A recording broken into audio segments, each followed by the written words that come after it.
Here. Let's get started. Hello, everyone. It is good to see all of you for our final session of Ben Sira. Looks like we've had a little bit of attrition in this class. So you guys are the stalwarts who have made it all the way through to the very, very end. So congratulations. I'm expecting my certificate at the end. Yes, for sure, 100%. So what I want to do today is sort of look at three different things as we go through. The first is, how has Ben Sira viewed in Christian circles? Because I think it's important we have that conversation, and we've heard numerous times from Peter throughout, hey, this sounds very Christian. So Christianity definitely picked up Ben Sira, put it into the Catholic and Eastern Orthodox Bibles as canon, right? And therefore, it should sound that way. The interesting thing was, these are Jewish texts that were written before Christianity was really a thing, right? Because this was written 200 to 100 BCE. Well, Christianity wasn't really started at that point in time, right? And so the question is actually not, does Ben Sira sound Christian, but does Christianity sound like Ben Sira? And we're going to look at that a little bit today. I also want to just talk about, from a Jewish perspective, like, what does the Talmud say about Ben Sira? What do our rabbis say about Ben Sira? And there was an interesting discussion that we're going to look at today. And then finally, we'll sort of open it up for a bit of a conversation of, what's the relevance of apocryphal literature in general, and then Ben Sira in specifically to our lives today? Is it worth studying other than for an intellectual exercise? Is there something worthwhile about studying this literature as we go through? So, questions on the questions before we start? All right. So what I want to do is I want to sort of talk about Ben Sira in the New Testament. And we're going to look at a number of different sources from Ben Sira, and then look at some verses in the New Testament. And it's really interesting because the flow goes again from Ben Sira to the New Testament. And they adopted some pretty interesting ideas. So here we have Ben Sira 10:14. The Lord cast down the thrones of proud princes, and set up the meek in their stead. Okay? Sounds like what we've been reading so far. This doesn't sound any different. But then we look at the Gospel of Luke 1:52, and all my translations are from the New International Version. He has brought down rulers from their thrones, but has lifted up the humble. It's pretty much the same thing, right? Pretty much the same thing. Taken directly from Ben Sira, this idea brought into Luke. Ben Sira 40:15. The children of the ungodly shall not bring forth many branches, but are unclean root upon hard rock. Right? This idea that if you don't do what you want to, you're never going to take root. You're never going to be who you are supposed to be and grow if you're not doing the things that you're supposed to be doing. And we look at Mark chapter 4, there's 3 verses, right? Some fell on rocky places where it did not have much soil. It sprang up quickly because the soil was shallow. And these are the ones sown on rocky ground, the ones who, when they hear the word, immediately receive it with joy. And they have no root in themselves, but endure for a while. Then when tribulation or persecution arises on account of the word, immediately they fall away. So it's not quite as literal, right, or parallel as the first one, but it's conceptually the same thing.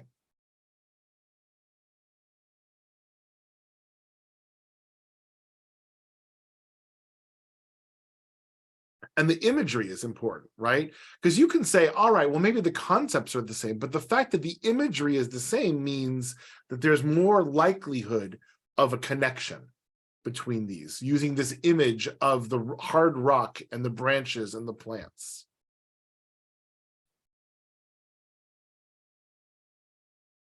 Ben Sira, go ahead, Sarah, you have a question? Yeah, I just can't help how this kind of feeds into an origin myth for Christian faith. And so I think when you're cherry picking verses that mean something to you, this is probably the, early Christianity kind of making sense of the pushback and rejection they experienced and saying, well, but we will endure and kind of feeding into certain narratives, which makes sense, but it's like an origin myth for the faith. That feeds off of some of this text. Any group would do that. So it kind of makes sense. Well, and it makes sense also, especially if we see that Ben Sira was being rejected by the rabbis and Christianity was being rejected by the rabbis. It also makes sense to have this connection between these books. Ben Sira 27:6. The fruit declares if the tree has been dressed. So is the utterance of a conceit in the heart of man. We look at Matthew, you will recognize them by their fruits. Are grapes gathered from thorn bushes or figs from thistles? Thus you will recognize them by their fruits. Again, we see the imagery is very similar. As we talk about this concept or this idea. Peter. Well, when you were talking about Ben Sira coming from the 2nd century BC, the Gospels came as late as the 3rd century AD. Correct. So you're talking about a 500-year period later, and of course, Christianity was nothing new. And it really wasn't, as much as you don't maybe want to look at the Dan Brown novels, but, there's a line in it that says 1 minute Jesus was mortal and 1 minute Jesus was divine. And that happened really at the Council of Nicaea, where they declared Jesus' divinity. And I think they took a lot of this stuff from early Jewish writings. So there's no doubt that the early Christians were Jewish, and they're going to then utilize the resources they have at their disposal. These are the sources that they knew. These are the ideas they knew. And it was Paul who started the division between Judaism and Christianity. And then obviously when you get into the divinity of Jesus and stuff like that for the Council of Nicaea, all of that, yes, there are places where Judaism and Christianity take hard turns from each other, but their origins were very similar.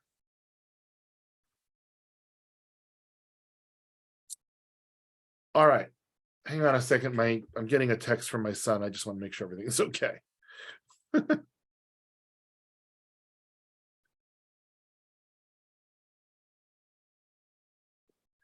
All right. Let's move on. Ben Sira 5:11. Be swift to hear, and you life be sincere. No, that doesn't make sense. Be patient with an answer. So now I got to look up and see what I was trying to. And then your life. Yeah, I think it's a then, but let me look here. And let your life be sincere. I don't know why it's and your life be sincere. Be swift to hear and let your life be sincere, and with patience give answer. Okay. That's the problem of not being able to cut and paste it, and I had to type it quickly. James 1:19. Know this, my beloved brothers, let every person be quick to hear, slow to speak, slow to anger. Right? I mean, it's pretty, anybody who's done any literary analysis is going to say this is more than coincidental. Right? This is intentional. They're drawing from Ben Sira as a clear source for the Gospels. So those were just some examples, and I don't want to, I don't want to bore you guys with more than that, but I wanted you to see that the Gospels use Ben Sira as source material. So that's level one of the Christian connection with Ben Sira. So the ideas, right, for a Christian who reads the Gospels and knows the Gospels, when they read Ben Sira, it's going to sound familiar. And it's going to sound much more familiar than Proverbs, because it's where their source material is being brought from. But there's also the idea of looking at Ben Sira through a messianic lens, right? So it's something that the Christians like to do. They look at Old Testament, time period literature, and they say, well, this shows that Jesus is the Messiah. And they do that to set to verses in Isaiah and Ezekiel and things like that. And so the question is, what are the verses that they've identified within Ben Sira that actually hint at a Christian messianic view, or that they've at least read through their lens as a Christian messianic view? So there are actually two in chapter 47. The first one is verse 11.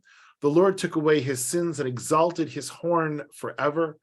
He gave him a covenant of kings and the throne of glory in Israel.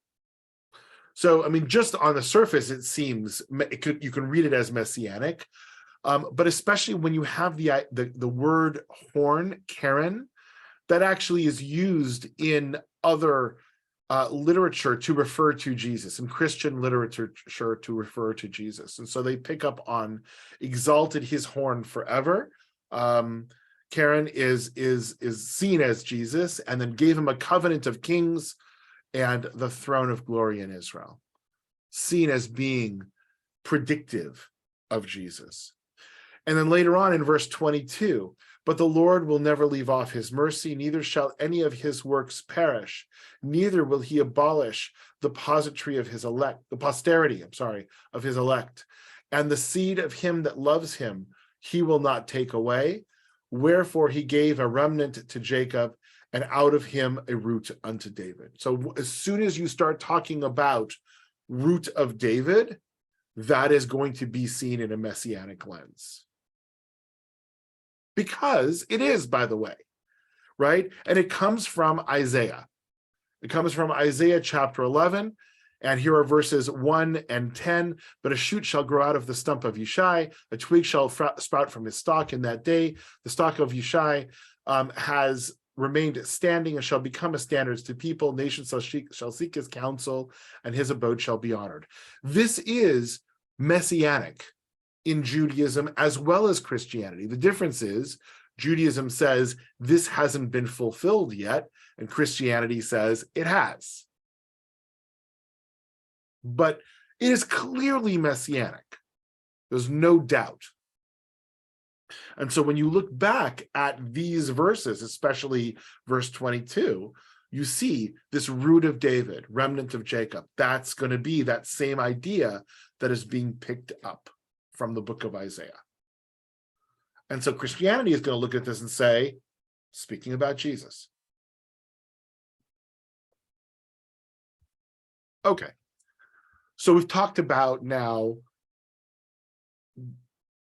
Ben Sira vis-a-vis a Christian lens, both as a source for the Gospels and then looking at Ben Sira with a messianic lens, so that you can see Jesus as being predictive of the coming of Jesus.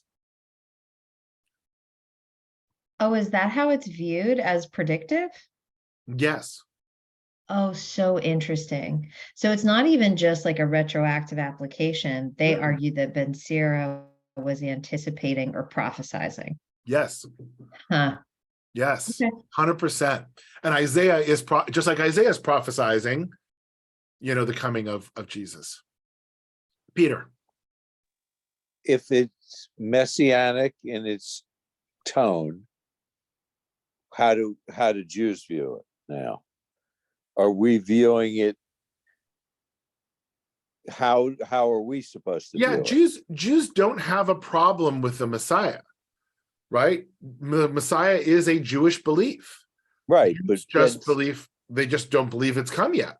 So it's still predictive. so we're still viewing it as a predictive of the line of David, Yes, but it hasn't occurred yet.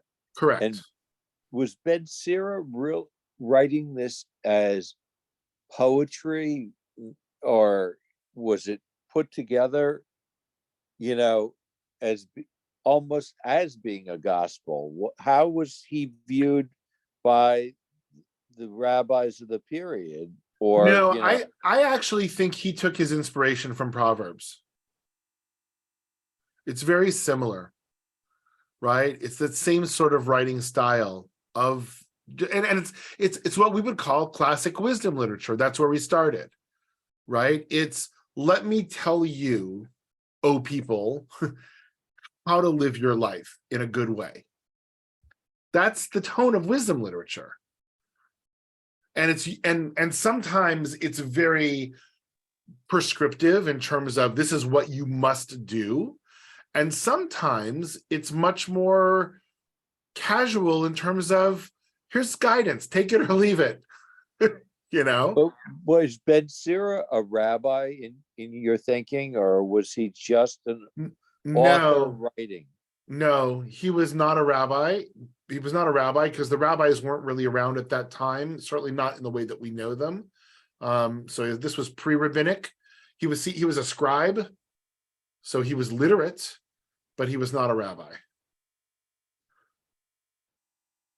The rabbis don't really come into play until after the destruction. Well, they're starting to be there before the destruction a little bit. The first few generations, the Zugot, some of the pairs are beforehand and stuff like that. But it's really then after the destruction that they find their power.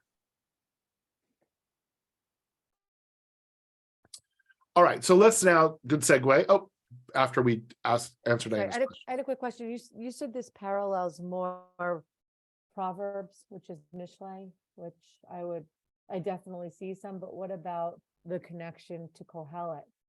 Since this is also called like the Book of Ecclesiasticus. Yeah, so there's not actually a connection to the Book of Ecclesiastes, even though in the Christian literature it's called Ecclesiasticus. Yeah, okay. I know this has a lot more about God than Kohelet mentioned. The connection is in the Christian name, not in content. Okay, thanks. Yeah. Okay. So now let's sort of get a sense of what the rabbis do with this, right? So Ben Sira in the Talmud, they have a conversation in Masechet Sanhedrin, sort of about the apocryphal literature and Ben Sira in particular, right? The Mishnah teaches, Rabbi Akiva says, one who reads external literature, that's what the apocryphal literature was called, has no share in the world to come, right? Don't do it. It's bad stuff. The sages taught in a Braita. This is a reference to reading the books of heretics. So the sages are coming, Rabbi Akiva says, anything that's on the outside, don't read it. The sages come back and say, wait a second, we're not talking about everything that's on the outside. We're talking specifically about books of heretics. You can't read. But Rabbi Yosef says, it also is prohibited to read the Book of Ben Sira. So now Ben Sira is being called out as one of these problematic books, which you don't see very often, right? And it's due to its problematic content. So now they're going to ask the question, so what is it? Why? What is it about Ben Sira that makes it problematic? So Abaye said to Rav Yosef, what's the reason that it's prohibited to read the Book of Ben Sira? If we say that it's prohibited due to the fact that Ben Sira wrote in it, do not flay the skin of the fish from its ear so that its skin does not go to ruin, but roast it on the fire and eat it with 2 loaves of bread, and you believe it to be nonsense, that's not a sufficient reason, right? So if we're saying you can't read the book because it's ridiculous, that's not a good enough reason to say you can't read a book. Read it and call it ridiculous. right? But don't ban it because it's ridiculous, right? What the rabbis are talking about here, I mean, if you go back to it, Rabbi Akiva, like, you got no share in the world to come. That's a religious ban now. You can't read this book, otherwise your very soul is in peril, right? So there's got to be a good reason, and just believing it to be nonsense isn't a good enough reason. By the way, I think, like, if we get anything from this class, I think that is just a nugget of gold in today's day and age, right? Just because you believe somebody is speaking nonsense isn't enough reason to say, I'm not going to have anything to do with you, right? All right, call it nonsense. Let's move on. Okay. If your difficulty is from its literal meaning, right, that does not pose a difficulty, as the Torah also wrote. God wrote, you shall not destroy its trees, but it's prohibited to destroy both trees and fish skin arbitrarily. If your difficulty is from its homiletic interpretation as a euphemism, Ben Sira is teaching us proper conduct. So the rabbis are trying to figure out, what is the problem? If you believe that literally it's you shouldn't do that, well, that has its issues. If you believe that it's homiletically problematic, well, just understand that Ben Sira is using it as a means to teach us proper conduct. So the rabbis are actually asking and rejecting a number of different reasons. We're actually going to skip some of them back and forth because they take us off in very detailed conversations that I don't want to get into. Rather, maybe it's because the book is written, or it's written there, prevent the multitudes from inside your house and do not bring everyone into your house. But didn't Rabbi Yehuda Hanasi also say, as it's taught in a Baraita, a person should never have many friends in his house? As it's stated, there are friends that one has to his own detriment, right? So maybe it's because the advice that we're giving is bad, right? Prevent multitudes inside your house and don't bring people into your house. Well, but you can't say that that's the reason, because our own Rabbi Yehuda Hanasi said, don't do it also.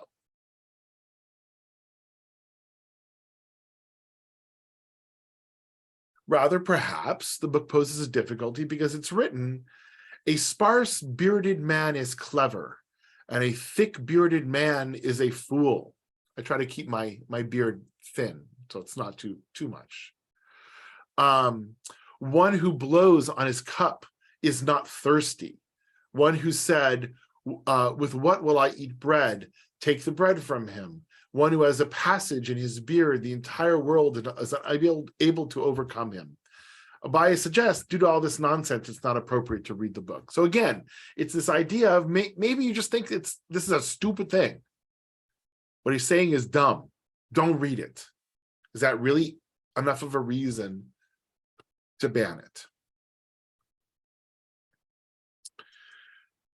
Rav Yosef says, even though there are passages in the book that are inappropriate, we teach the superior matters that are in it, even in public. So Rav Yosef is now going to come and say, actually, it's not banned. We have to read it with a critical eye. There's some stuff that we disagree with in there, but there's some stuff in it that's good.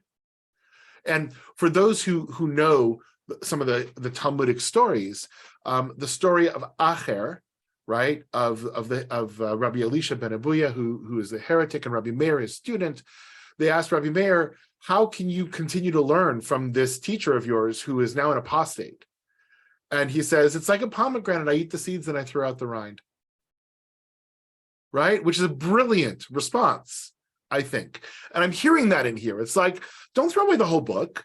There are things we disagree with. Let's talk about that. But there are superior matters that are in it, and we should teach that.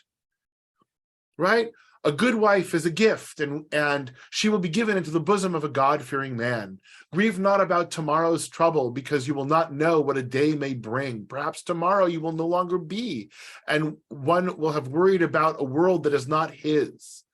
All the days of the poor are terrible, right? The Book of Ben Sira also says, Also, the nights are terrible as the poor person worries. The poor person's roof is among the lowest roofs in the city, and the elevation of the hills is his vineyard at the highest point, as those are from low quality or constantly in the least expensive places. From the rain on the roofs of the entire city, the water flows down onto his roof and dampen it, and the soil of his vineyard is eroded by rain and swept into other vineyards. Like these are gems, is what Rabbi Yosef is saying. We can learn something from this. Don't throw it away. Say, I disagree with that, but this is good. And once again, as I shared with you, next time you happen to be at our house, look at our ketubah, which is hanging in our living room. And the quote that is around the outside is Ohev Ne'eman Migdal Oz Matza'o Matzah Chosen, which means a true love, right? Or loving truly, depending on how you want to translate that, it's unclear, is a Migdal Oz, is a tower of strength. One who has found it has found a great treasure. Gold, right? Beautiful idea. So much so that we put it on our ketubah. So I love where this conversation in Sanhedrin actually ends with Rav Yosef saying, look, this is kind of a stupid conversation here. Take the stuff that's good, throw out the stuff that we don't want, and we move on from there. Sarah, Peter. I have a broader question just born of my lack of knowledge and history for this. Are they normally the arbiters of what books to read and what books to not read? The rabbis? Well, yeah. And is this a common thing to find in text in debating which books to read and which ones not to read? It's not common, but the rabbis definitely were the ones that finally canonized what was going to be in the Hebrew Bible and what was not going to be in the Hebrew Bible. But there's something to be said about what was going to be in the canon versus what's going to be excluded versus what is banned. And I'm just curious, how are they the arbiters of what is banned? Because they're the arbiters of what's right and wrong in the Talmudic period. Okay. Right? They are the religious authority in the Talmudic period. And do we have any understanding of why Ben Sira came into their crosshairs? Is it just the content, or is it do we have any of the history there? I think it's the content. Look, I think Ben Sira is to some degree an alternate or an alternate Proverbs. Right. And the rabbi said, which one are we going to have as our Proverbs, as our wisdom literature? And they picked the book of Mishlei. They picked the book of Proverbs. And there's a couple of reasons why that might be, right? Mm-hmm. One is there is no author for the book of Mishlei, although the rabbis later on came and said it was Solomon who wrote it. We know historically that's not accurate. It actually was an amalgamation of a bunch of different authors, whereas Ben Sira was like, here's my book and my wisdom, and it's that single author that I think bothered the rabbis. So that, I think, it was a part of it. But I think ultimately Proverbs spoke more clearly to the rabbinic mind frame of what we should be doing, and this was a little bit more peripheral. Right, this had stuff in it that made the rabbis less comfortable, and so they're going to say, we're going to choose one, we're going to choose this, and therefore, if we're choosing this one we want to get rid of. So much so we want to ban it, which is in and of itself, for me, that just seems like an interesting data point. This idea of not just saying, we won't include it and we'll ignore it. They really decided to pick it apart and debate whether or not to even go so far as to ban it. Well, so remember this discussion. This came as a discussion of all of the apocryphal works. Mm-hmm. So any of these books that are not approved, this is not the approved curriculum, right, are not allowed. Mm. And so that was a power play, no doubt, right? These are the books that we are teaching. These are the books that we approve. This other stuff. And I'm sorry that Brooks isn't here, because he and I actually had a conversation about this a couple of weeks ago at Shabbat, which actually segues into our next question. Like, the apocryphal works in and of themselves are rebellious revolutionary books, almost by nature. And so the rabbis are going to struggle with them a little bit because they are anti-status quo and anti-authority of the power that's there, and a little bit more, I've got something to say, you should listen to me, don't listen to them type of attitude that you get in these apocryphal books. And so all of them were problematic. I think the reason Ben Sira gets called out, ironically, is not because it's so bad. It's actually because it's so good, right? And that's why they singled it out. The Talmudic argument that we were talking about was really a straw man argument of, well, is it because of this? No. Is it because of this? No. Is it because of this? No. Right? They actually didn't bring an argument as to why it should be banned. They brought all the arguments that were then overturned as to why it should be banned, which to me means the rabbis actually were okay with it. Right? And they were saying, read it with caution, right? But read it. It's okay. That's at least my read on it in terms of the way that I see it. Peter. But this was really lost for 2,000 years, that we couldn't tie it to anything except what the Greek version was, until we found the Dead Sea Scrolls and stuff, where we actually found a Hebrew copy of this, right? Well, yeah, but it wasn't lost. It was still there. I mean, the Greek translation, it comes from a Hebrew text, and everyone knew that. But we didn't have a Hebrew text until the Dead Sea Scroll piece was found of it. Correct. But we took the Greek. I mean, we do that quite often in other books as well, where we look at the Septuagint when there is some ambiguity in the Hebrew text or some manuscript issues. We actually bring the Septuagint as a means to try to correct. And sometimes the Septuagint text actually makes more sense than the Masoretic text or the Hebrew text that's there, because the Hebrew text got corrupted somehow, and the Septuagint text actually is the most reasonable. I have a Bible here. It was actually the bane of our existence in rabbinical school, and it's called Biblia Hebraica, right? And this is the entire Bible. And you're not going to be able to see it really, but if you look at the very, very bottom, you see all that little teeny tiny writing at the very bottom. That's all manuscript work. So this is the Bible, and then it tells you in the Septuagint it says this, and in the Vulgate it says that, and in Dead Sea Scroll Qumran it says this, right? And in one place, they brought all of this manuscript work in to try to figure out what's the most accurate, what's the most reasonable understanding of the word. And it's usually, ironically, it's often the more complicated understanding, or right, is actually the right one. Because people don't change things to make it more complicated. They change things to make it less complicated, so you understand it. So it's not Occam's razor by any means. It's right. It's not right. When you're dealing with manuscript work, very often, it's the less, it's, well, that doesn't make sense. So somebody changed it at some point in time, so it did make sense, but it means it's not the original anymore.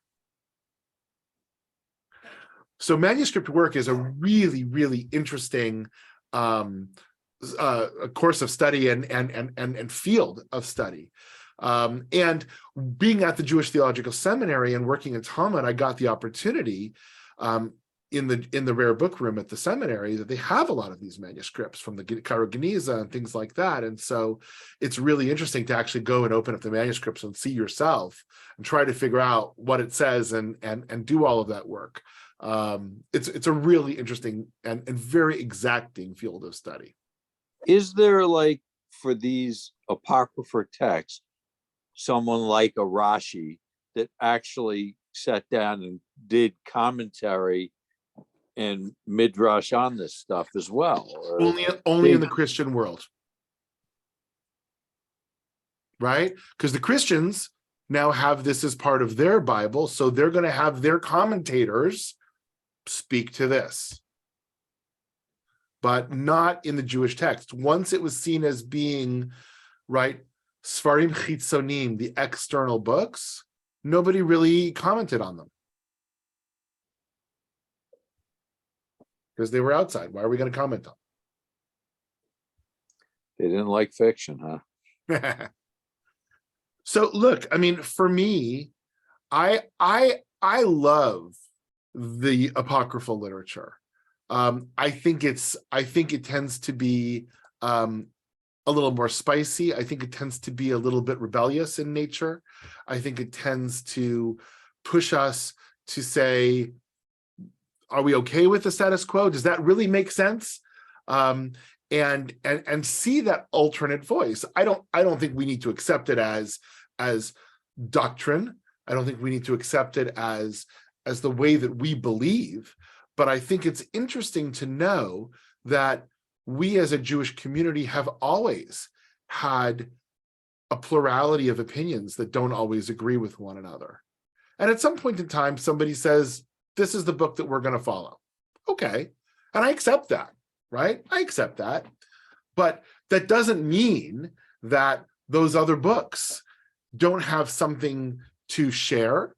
They're not halacha, they're not Jewish law. That's not the way I'm going to follow, but they may have something to share in terms of the way to think, the way to live life, the way to incorporate differing views within how we see things. I think the more we study these types of books and understand them, I think the better off we are. And I think that's what Rav Yosef was trying to say in his final section of Talmud, right?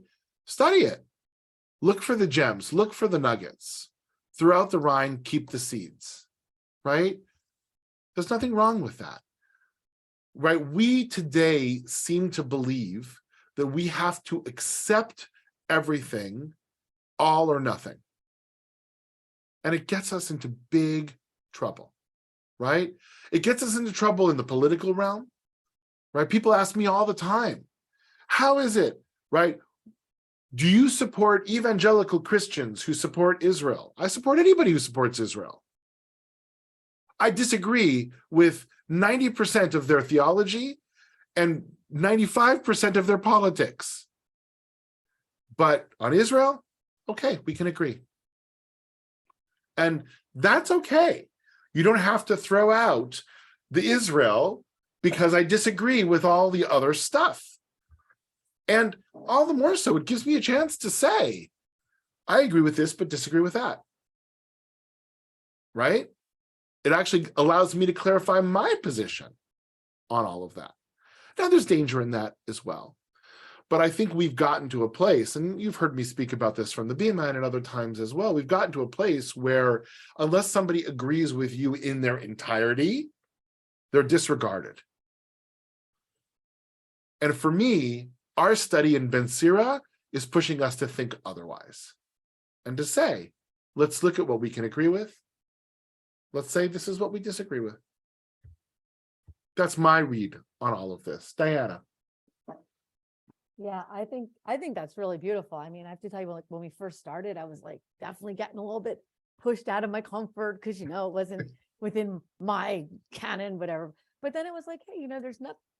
Guy makes a lot of sense. There's, you know, really nothing egregious here. He just wants people to live a better life. Okay, maybe his views on women don't align with ours. We talked about the lens that from which we're looking, but basically it's all right. And I just, you know, wish I had this type of a class 15 years ago, because I remember,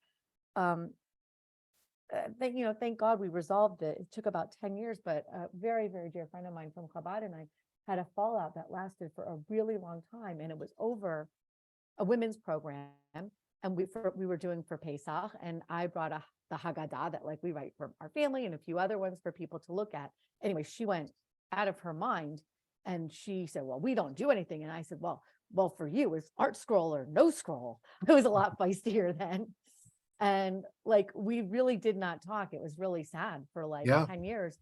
And then one day she called me and she's like, I really want to apologize. And I was like, yeah, me too. Like, I think we both maybe it was 20. It was closer to 20.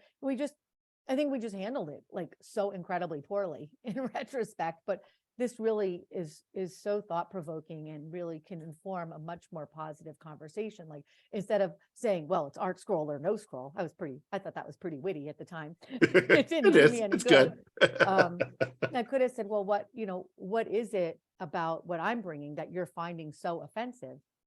She might have looked at it and said, Actually, maybe not. Yeah. actually, okay, not so terrible. So it has the 4 children instead of the 4 sons. Like, I think she might have even found that it wasn't so terrible. And after thinking about where she's coming from, that she was so uncomfortable, we could have had that conversation. So thank you, because I think this will definitely help, especially in social media, where basically these algorithms are set such that you basically have like-minded people popping up on your news feed, because we've already eliminated people that don't agree with us or they figured it out. So it's just really amazing. And I think I love good, and I've talked about this before. I'm the guy that invites the Jehovah's Witnesses in for a cup of coffee. Love that. I think that's awesome. Right? Because I love having those conversations.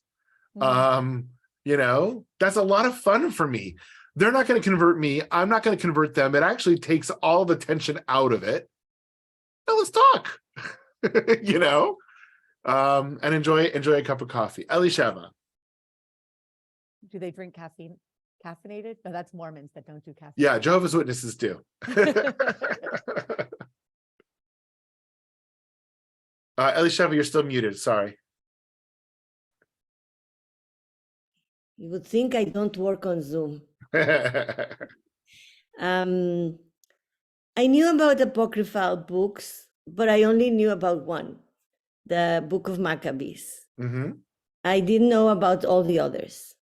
If we wouldn't read the Book of Maccabees, we would not know that they were the ones who declared the celebration called Hanukkah after celebrating Sukkot, we wouldn't have known about the victory of the Maccabees.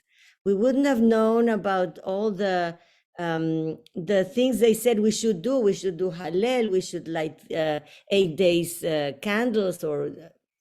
So I think it's very important. Yeah. Oh, but I was going to say, I agree with you, but I think that's what the rabbis wanted. I don't think the rabbis of the Talmud were comfortable with the Book of Maccabees. Right? Exactly. They didn't want us to know the story of that. They wanted us to know the story of the oil. Well, I learned something different also. If there was a miracle or there was no miracle, they were kind of protecting the Jews in the diaspora, so that the people won't think they will raise their hands against the government who is hosting them.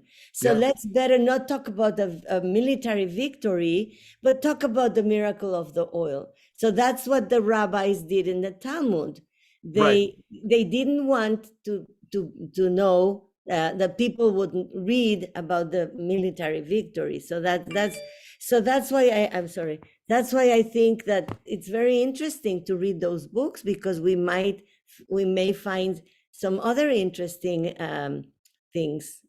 Yeah, and Sarah writes, it's likely the same with Esther and Purim, that they were uncomfortable with some of the imagery in Esther. The only difference is that Esther, they actually allowed into the cycle of reading, whereas Maccabees, they didn't. Like, we actually don't read the book. We have Hanukkah, but we don't read the Book of Maccabees. That's right. Esther, at least they bring it in. I find that to be a very unusual decision, because when you think about the story of Esther, and you have a woman who marries the Persian king, and maybe practices her own Jewish customs in private, but essentially becomes a part of his harem.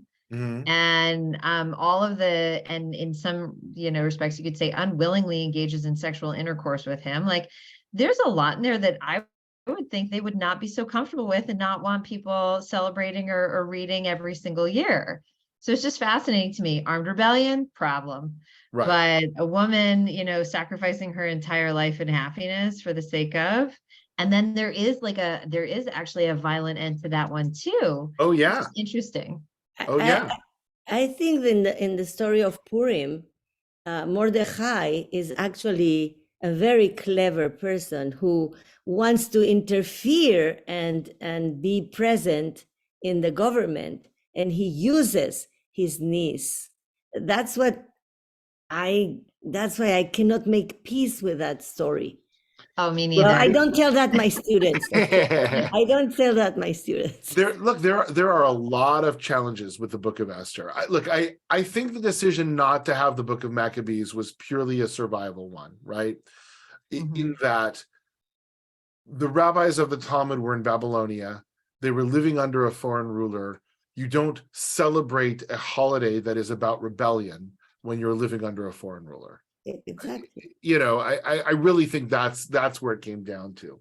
The Book of Esther was different, right? The Book of Esther wasn't about a foreign government trying to, ruler trying to get rid of you. It was about this guy in the government. And the king ultimately saw what was wrong. The Book of Esther is the one of the earliest melodramas, right? that we know. I mean, it really is. It's all about these characters that are so extreme. The incompetent ruler, the clever Jew, the evil villain, the heroine. Actually, two heroines, right? One who isn't successful and one who is successful. Right, it's very melodramatic in terms of the way that everything is written, and we're gonna learn about it in a couple weeks because it's coming up faster than we know. Diana, Like literally right before I logged on to this class, there was an email from my Jewish Learning. They have a class on Monday, March 6th at 9 a.m. It's called Mordechai the Villain: The Shocking Story Behind Drinking on Purim. And it's off, and the teacher is Rabbi Ayalon Eliach, one of the Hartman professors. oh, okay. So I can post the link with permission. Post the link. Yeah, go ahead. I just wanted to check before I did Yeah, that, yeah, to- please. to tell you who. Post the link, and anybody who I- wants can click on it. I signed up. I thought it would be kind of fun to do. Not as fun as these classes, of course. No, look, anything coming out of Hartman right now is good stuff. Not always easy stuff. And I don't always agree with it, but it's good. It's good conversation. Okay. I just put it on there. Yeah. So, all right. So again, that's, to me, reading the Book of Ben Sira is about looking at parts of ourselves, parts of our tradition that were quieter, that were more fringe, that were more peripheral, and being able to say, okay, that's got some value. In terms of, it may not have been accepted as mainstream. It may not be the way that we make our decisions today, but there's value behind this. And I am as obviously the decision was made to teach this class, right? If I were to believe that this was stuff that shouldn't be taught, I would never have taught it. So obviously, just by the fact that I'm teaching it shows that. But I would encourage us to start to examine. There's some amazing books, the Genesis Apocryphon and the Book of Tobit. And I mean, there's all these really incredible stories that are out there that nobody knows about. And so, I encourage you to start to look at it. Some of it you can find on Sefaria. Some of it you have to look a little farther afield to be able to find. All right, my friends, as I was mentioning earlier, we are not going to have a spring 7:30 Tuesday class because I'm going to be traveling a lot in spring, and it was too difficult to actually find a time that we could have a class. When I get back, depending if I have some time, maybe I'll do like a one-off or a 2-week sort of thing. Elisheva is actually going to be teaching some of my basic Judaism classes and a Hebrew decoding class in the spring. So we'll have the opportunity to have her as a teacher because I'm going to be gone. So thank you, Mora Elisheva. It's an honor, Rabbi. You trust me. You trust me. That's very I do. Is it a Hebrew reading class? It's a Hebrew decoding class. Yeah. So this is really geared towards people who don't know how to read Hebrew at all. In 10 classes, you get to read the Bible. I was gonna say. That's what they read in the last class. They Yeah. read the Siddur and they read from any page that I open and they can read it. Yep. I'm, Yeah, I'm it's- happy to it's- help if you want to have breakout rooms. That's what I was gonna say. I'm happy Awesome. to help you out, Elisheva. Awesome. Thank Well, you. Elisheva, we hadn't really talked about it, but it's actually going to be an in-person class because I don't Okay. believe you can do Hebrew on No. Zoom. So this will be an in-person only class for those people who want to do that. Okay. All right, everyone. Try for that. Thank you, thank you, thank so you. much. Very This was so interesting. interesting. Thank you, Yasher Koa. Thank you for sticking with me through these 5 weeks. It was great. That was It was really great. interesting. Great class. Very Good Bye, night. guys. Bye. Bye-bye.